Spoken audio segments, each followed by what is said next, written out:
آرومتر، دهنتون میسوزه. آره، دهنم داره میسوزه.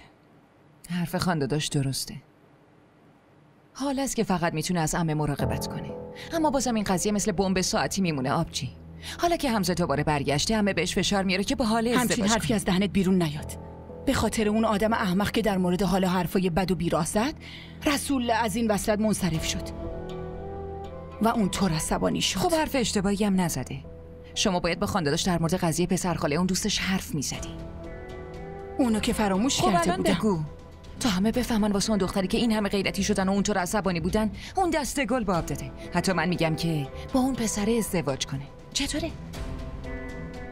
پسره؟ وای، سر صبحی مردم اسم خدا و پیغمبر رو به زبون میارن، اما شما دوتا از غیبت گفتن تمومی نداری. نه عمه، شما کی بیدار شدی؟ کی بیدار شدم؟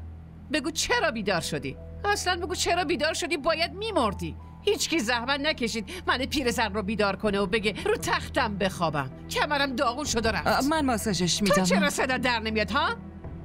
چای درست کنه برام بیار. کمرم داره درد میشکنه. توبه توبه.